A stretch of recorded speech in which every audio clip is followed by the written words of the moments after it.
자, 앞에서 이어서 이제 계속하면, 자, 이 포즈라는 거는 사실 말로 표현할 수 없을 때 사진이 스스로 말하는 그런 이제 강력한 기능을 가지고 있는데요.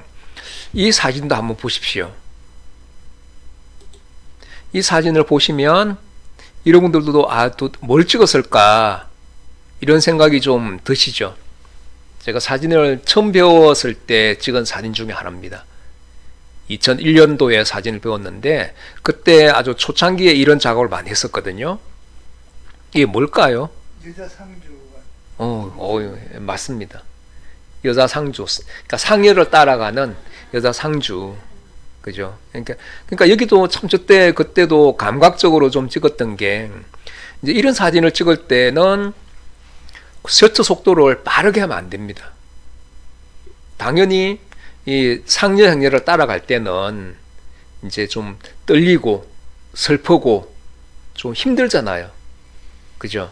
그러니까 마지막 가는 그런 길을 보내는 그런 이제 마음이니까, 이때는 제가 이제 소위 말하는 트래킹샷, 걸어가면서 찍은 거니까 이때는 보통 한 1초 정도로 찍으면 사진이 완전히 흔들리지도 않고 안 흔들리지도 않고 이런 이제 표현 효과가 나오거든요. 그러니까 초점도 여기 어느 곳 한 부분 정도는 선명하게 표현이 돼야 됩니다. 이 트래킹샷 같은 경우에는. 그러면서 이 주변 부분은 좀 약간 흔들리면서 속도감이 나타나는 게 중요하죠. 그러니까 여러분들도 이걸 이제 여러 번 시도를 해보면 됩니다. 우리가 배운 저속 셔터 2초도 찍어보고 1초도 찍어보고 또 아니면 10분 1초도 찍어보고 이렇게 좀 셔터 속도를 저속으로 다양하게 해서 찍어보면 이런 느낌의 사진이 나온다는 이야기죠. 그렇죠? 그러니까 이런 이제 시리즈 사진을 여러분들 쭉 찍으면 여러분들만의 또 독특한 그런 이제 사진 표현이 가능하다는 이야기거든요. 이것도 이제 말 그대로 한때 이제 이 포즈라는 거는 한때 이런 모습으로 존재했고 또 이런 모습이었구나라는 그런 걸 이제 보여주는 하나의 기록적인 측면도 강하거든요. 그래서 이거는 이제 시점이 언제인지는 아시겠죠. 2002년 월드컵 우리나라 이제 그 한일 이제 개최했을 때 그때 하나의 기록 사진이거든요. 그때 우리는 집에 목동 쪽에 있었기 때문에 여의도로 나갔죠. 여러분들도 다 어딘가 나가서 응원하고 그랬을 거 아닙니까? 그죠? 그래서 이제 이런 기록적인 것도 되고 또 그때 그 순간의 감독도 되는 게, 이것도 보면 옷도 그렇잖아요. 옷 이런 것도 보면 이것도 하나의 포즈에 들어가는데 이것도 2002년 월드컵이었구나. 또 특히 이때 축구공 가지고 있는 이 꼬마애, 우리 집 둘째입니다. 둘째. 올해 21살이 됐고 얘는 큰애고 우리 집사람이고. 예, 이렇게 기록 사진으로 찍었고, 특히 애들은 지금도 그렇지만 이 라면을 되게 좋아하잖아요. 또 그죠? 이게 우리 오후에 응원 나가면 이렇게 뭐 라면 이렇게 몇 개씩 가져와서 먹는 그런 재미도 좋았고, 그러니까 이런 걸 이렇게 보면 딱 그때 하는 기록으로서 또 저때 저런 이제 포즈와 저런 옷차림으로 대부분 사람들이 다 이렇게 붉은 옷 티는 다 하나씩 걸쳤잖아요. 그죠? 모자도 쓰고. 그러니까 아주 그런 이제 기록적인 것도 이제 되고, 또 이런 포즈를 통해서 그때 어떤 그런 걸 추억할 수 있다는 이야기죠. 자, 이것도 보십시오. 사진을 찍을 때 참 재밌습니다. 왜냐하면 이 포즈나 위치 이런 걸 보면 그 사람의 정체성, 그 다음에 그 사람의 위치, 그 사람의 어떤 지위, 이런 걸 다 말해준다는 이야기죠. 여기 보시면 이 아프리카 티니지에 있는 어떤 그런 어시장에 찍은 사진인데요. 이 사람이 제일 높은 사람이죠, 당연히. 그죠? 이게 의자 위에 앉아 있으니까. 그리고 이 사람은 실질적으로 물고기를 판매하는 사람이고, 또 이 사람도 물고기를 판매하는 사람일 수도 있고, 이 사람은 이걸 보니까, 이 봉지를 보니까 이거는 포장해 주는 사람이겠네요. 그죠? 그 다음에 이 뒤에는 청소하는 사람이 또 있고. 그러니까 이 한 장의 사진을 가지고도 이 사람들의 어떤 정체성, 신분, 위치, 지위, 이런 걸 말해 주잖아요. 자, 그 다음에 또 여러분들이 주제를 잘 표현하는 것, 예를 들어서 일상의 풍경에서도 여러분들이 이 포즈를 유심하게 관찰해 보십시오. 그래서 우리가 사진이 좀 어려운 이유 중에 하나가 좀 이런 의미 있는 대상들, 그 다음에 의미 있는 상징들, 이런 부분들을 사실 찾아내지 못해서 그렇거든요. 그래서 먼저 봐야 여러분들 사진을 찍는다는 이야기죠. 먼저 봐야. 그래서 이제 우리가 동네를 쭉 한 바퀴 돌아다니다 보면 이쪽에 이 그 하트와 그 다음에 큐피트를 그려놓은 이런 낙서 이런 것들은 늘 저 자리에 있을 수 있잖아요. 그죠? 근데 이제 저것만 찍으면 재미가 없겠죠.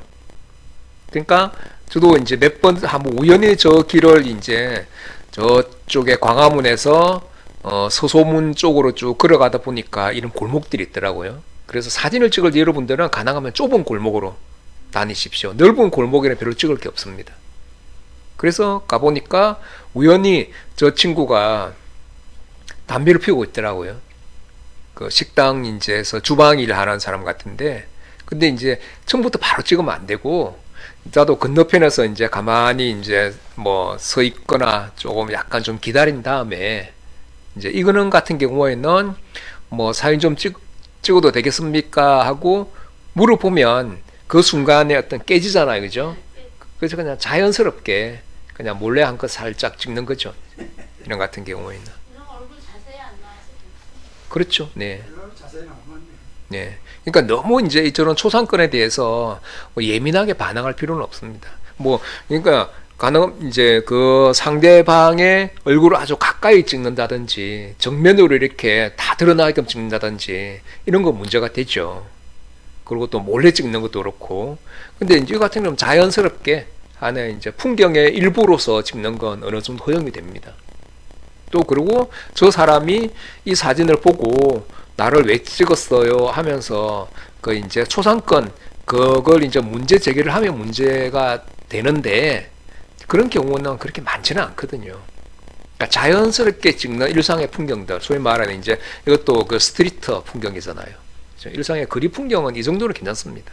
이 정도는 괜찮으니까 여러분들이 이렇게 좀 쭉 찍으셔도 되고요.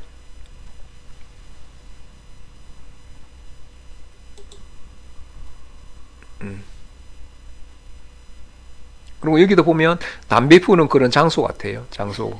그죠? 꽁초들이 많이 좀 예. 이쪽에 맞은편에 식당이 하나 있어가지고 이게 또 요즘 사람 다 있잖아요. 그죠? 담배 피우면서 스마트폰 바라보고 있고 이런 거 뭐 다 일상이죠. 뭐. 자, 이 사진도 보십시오. 이 사진도 보면 포즈가 잘 드러나 있죠.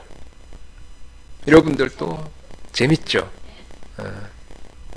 저 신발도 그렇고 저 여름에 소나기가 내릴 때 저 친구가 치마가 살짝 젖은 것도 그렇고 치마가 붙으니까 아마 이렇게 뛰려고 그러는 건가. 그렇죠. 예, 예. 우산도 써 있으니까 실내로 들어가기 직전이고 그죠. 저게 이제 거기 삼성동에 있는 현대백화점 무역센터점 거기거든요. 한참 여름에 이제 비가 많이 내릴 때 그쪽 봉원사 쪽으로 이제 출사를 갔는데, 그러니까 우리가 이거 포즈를 알고 찍으면 이런 사진을 또 찍을 수가 있잖아요. 예, 가능하면 너무 정면 모습보다는 이게 이제 뒷면이나 측면으로 찍으면 크게 문제는 또 안 됩니다. 그러니까 사진을 찍을 때 우리가 언제 어디서나 사진을 찍을 수가 있잖아요. 그러니까 비가 내리는 날도 찍을 수 있고 또 흐린 날 찍을 수도 있고 뭐 눈이 내리면 더 좋고, 그러니까 이런 식으로 여러분들이 이제 포즈를 가지고도 얼마든지 좋은 사진 찍을 수가 있습니다. 근데 되게 순간적으로 세로로 찍었다는 것 자체가 우리 같은 경우는 그냥 일반 가로로 이렇게 이 상태에서 찍는데 네, 순간적으로 저는 이렇게 해주니까 그렇죠. 그래서 뭐 이 지구상의 대부분의 이제 사진을 찍는 사람들이 대부분이 거의 한 80% 가까이가 다 가로 사진만 찍거든요. 가로 사진만. 근데 때로는 여러분들이 세로로 어울리는 같은 경우에는 단순화를 위해서는 당연히 세로로 찍어야죠. 이 세로로 긴 피사체 같은 경우에는 여러분들이 항상 앞으로는 이제 그 가로만 찍었다면 앞으로는 세로 사인도 찍어 보십시오. 이게 세로가 어울릴 만한 그런 이제 상황에서는 세로로 찍어야죠. 아까 저도 이제 보여준다시피 나무를 찍을 때는 당연히 세로로 찍는 게 좋겠죠, 그죠? 또 뭐 옛날 전신주 같은 거 그런 게 있다든지 그러면은 이제 또 세로로 찍는 게 더 좋고. 그러니까 세로로 어울릴 만한 그런 이제 대상들을 찍을 때는 세로도 좋습니다. 그리고 때로는 여러분들 우리가 이제 정사각형이라고 그러잖아요. 그죠? 또 정사각형으로 찍어야 될 경우에는 정사각형 1대1로 찍는 게 좋고. 근데 이제 요즘 나오는 미러리스 카메라 같은 경우에는 그 사진의 포맷을 설정할 수가 있거든요. 특히 후지필름 카메라 같은 경우도 좋은 게 저도 그걸 많이 쓰는데 때로는 우리가 정방형 정확하게 가로 세로 같은 이제 정사각형으로 찍을 때는 그 프레임을 이제 1대1 모드로 찍을 수 있습니다. 보통은 3대2로 설정을 돼 있잖아요. 그죠? 근데 이제 그걸 1대1로도 설정을 할 수 있거든요. 그러면은 이미지 센서의 가운데 딱 정확하게 이제 가로하고 세로만 정확하게 1대1로 설정해 찍는 거죠. 그러니까 그걸 왜 이제 중요하냐면 우리가 항상 저기 현장에서 최선을 다해야 되는 거고 그걸 찍어 와서 내가 후 보정을 통해서 또 크롭을 통해서 해야 되겠구나 그런 생각은 버리는 게 좋습니다. 그죠? 현장에 찍을 때 가장 좋은 거는 현장에서의 그 느낌, 현장에서 느꼈던 감정, 현장감이라고 할 수 있거든요. 이게 생생하게 잘 표현이 돼야 그런 게 좀 잘 전달이 됩니다. 그리고 이제 그렇다고 무조건 100% 그대로 쓰라는 거 아니고 여러분들이 사진을 찍고 와서 이제 소위 말하는 크로핑을 하잖아요. 그럴 때도 한 10% 20% 정도까지 잘라내면 괜찮습니다. 10% 20%까지 10% 정도까지는.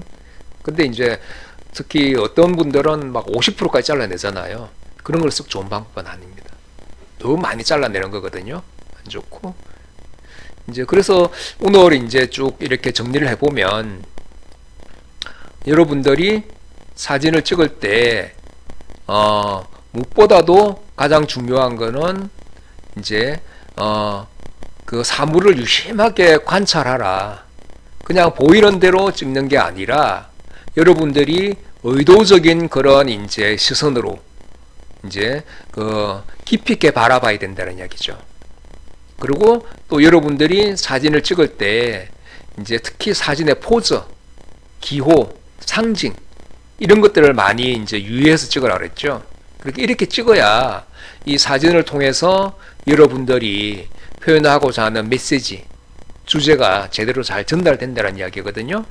그래서 또 거기에 덧붙여서 주제를 효과적으로 표현하기 위한 그런 이제 방법들, 또 사진의 형식 이런 부분도 중요하고 핵심은 항상 단순하게 찍어라 이겁니다.